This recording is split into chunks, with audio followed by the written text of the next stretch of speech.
జ్ఞానమే వికాసమని చెప్పి బాలికల విద్య కోసం కృషి చేసిన సంఘ సంస్కర్త మహాత్మా జ్యోతిబా పూలే స్ఫూర్తితో ముందుకు సాగుదామని కలెక్టర్ చిత్రా మిశ్రా పేర్కొన్నారు.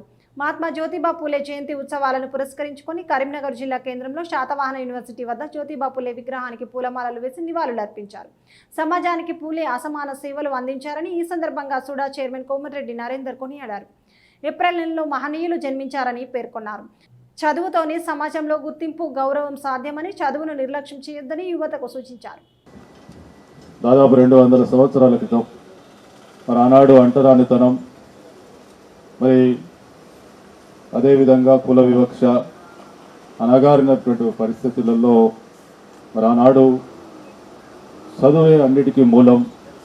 అంటరానితనం కావచ్చు, సతీ సహగమనం కావచ్చు, ఇవన్నిటి కూడా మూఢనమ్మకాలు, చదువు లేకపోవడం, కొన్ని వర్గాల యొక్క పెత్తనం, ఇవన్నిటిని కూడా రూపుమాపాలంటే అన్నిటికీ మూలం చదువు అని ఆ రోజు ఎన్నో ఒత్తిళ్ల మధ్యలో, ఎన్నో ఇబ్బందుల మధ్యలో మరి ఆ రోజు చదువుకి మరి ఆ చదువుకు అందరినీ దగ్గర చేసి మరి చదువే అన్నిటికీ మూలాధారం అని చెప్పి గుర్తించినటువంటి గొప్ప మహాత్మా జ్యోతిరావు పూలే గారు.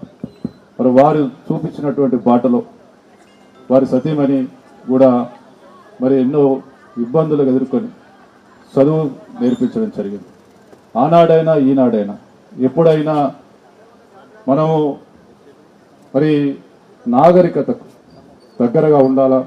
ఈ ప్రపంచము అన్నిటికి కూడా తెలివి అనేది ముఖ్యం కాబట్టి ఆ చదువే ఎప్పటికైనా మూలాధారం. 200 సంవత్సరాల కింద గుర్తించి మరి వీటన్నిటిని కూడా రూపుమాపుతూ చదువుకోవడానికి మార్గం సుగమం చేసి మరి ఆనాడికి ఆదర్శంగా మరి ఎన్నో ఒత్తిళ్ల మధ్య తీర్చిదిద్దినటువంటి జ్యోతిరావు పూలే గారు అందుకే మహాత్ముడయ్యాడు.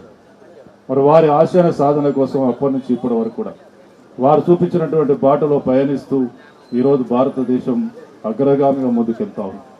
అదేవిధంగా మరి వారు సుధారు లచ్చన్న ఒక చిన్న కాగితం మీద శాతవాహన యూనివర్సిటీ ముందు జ్యోతిరావు పూలే గారు విగ్రహం పెట్టాలని ఆ రోజు శ్రీధర్బాబు గారు మంత్రి ఉన్నప్పుడు వారు ఒక రిప్రజెంటేషన్ ఇస్తే 2012లో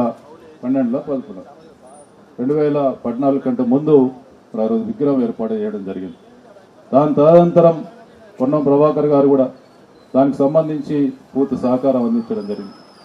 మొన్న మరి అది మొత్తం రైలింగ్ అంతా ఊడిపోయి మొత్తం ఎక్కడికక్కడ ఊడిపోయినటువంటి పరిస్థితులలో మనము మా సుడా చైర్మన్గా నాకు ఈ అవకాశం తప్పకుండా మీరు చేయాలన్న